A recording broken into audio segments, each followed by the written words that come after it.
کچھ باغی ہیں باغی جنہوں نے یزید کا انکار کیا، ہم نے ان کے ساتھ جنگ کی اور ان کو ہم نے قتل کیا، اور اب ہم ان کے سروں کو لے کے یزید کے دربار میں جا رہے ہیں۔ اس نے کہا اچھا، اس نے کہا یہ کون ہے؟ کہا یہ نبی کا نواسہ ہے۔ اس نے کہا ظالمو شرم کرو، ہم عیسائی کو حضرت عیسیٰ علیہ السلام کی سواری کے قدموں کے نشان کا بھی ادب اور احترام کرتے ہیں، اور تم نے نبی پاک کے نواسے کا احترام نہیں کیا، نبی پاک صلی اللہ علیہ وسلم کے نواسے کا اور خاندان نبوت کا بھی حیا نہیں کیا تم نے۔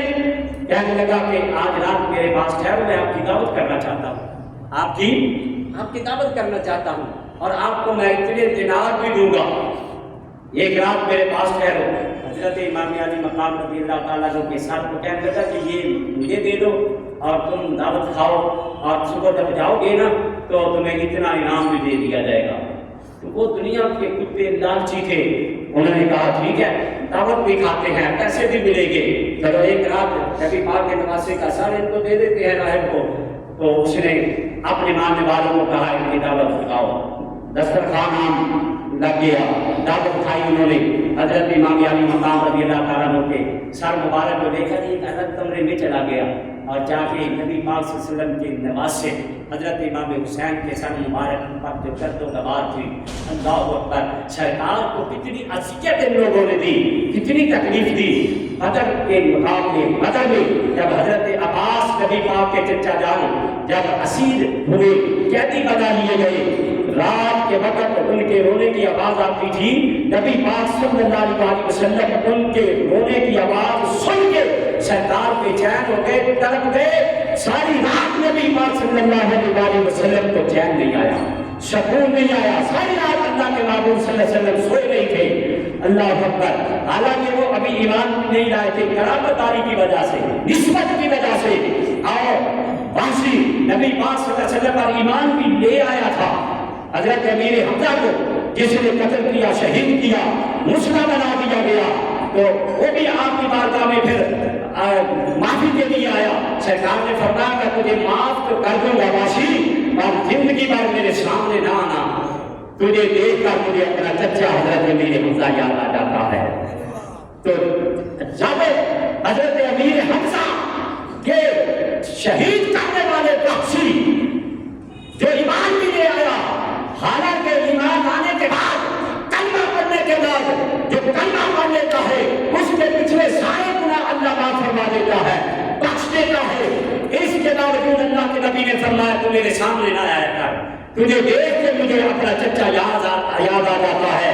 حضرت عباس رضی اللہ تعالیٰ نے غیب میں دیکھ کر سرکار تڑپ گئی۔ حضرت ام سلمہ فرماتی ہے کہ رات کا وقت تھا، میں نے خواب دیکھا، امام الانبیاء صلی اللہ علیہ وآلہ وسلم اللہ اکبر سرکار تشریف لائے، اللہ کے محبوب صلی اللہ علیہ وسلم کے چہرہ مبارک، داڑھی مبارک خاک آلود تھی، زلفیں خاک آلود تھی، ہاتھ میں شیشی تھی۔ اللہ اکبر، میرے آقا علیہ السلام نے فرمایا، سرکار نے حضرت ام سلمہ کی جب خواب میں آئے، ام سلمہ کہنے لگی اللہ کے نبی یہ کیا حالت بنائی ہوئی ہے کہ آپ کا چہرہ مبارک خاک آلود ہے، زلفیں خاک آلود ہیں، داڑھی خاک آلود ہے، اور یہ ہاتھ میں شیشی خون اس میں ہے، یہ کیا ہے سارا کچھ؟ نبی پاک صلی اللہ علیہ وسلم نے فرمایا ام سلمہ تمہیں نہیں پتا میرے باپ میری امت میرے حسین کو قتل کر دیا ہے، میں کربلا سے آیا ہوں، یہ جو خون ہے یہ شہدائے کربلا کا خون ہے۔ نبی پاک صلی اللہ علیہ وسلم کی ذات مبارکات کے تحت اس طرح کروایا گیا۔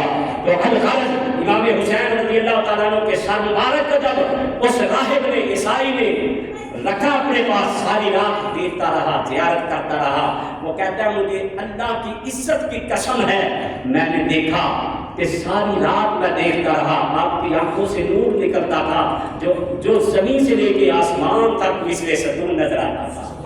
اور فرماتا ہے کہ جیسے جیسے سورج طلوع ہوتا گیا ویسے ویسے میری حالت بدلتی گئی۔ جب سورج طلوع ہوا میں نواسے رسول کی زیارت کر رہا تھا، میری زبان پہ کلمہ لا الہ الا اللہ محمد رسول اللہ صلی اللہ علیہ وسلم جاری و ساری تھا۔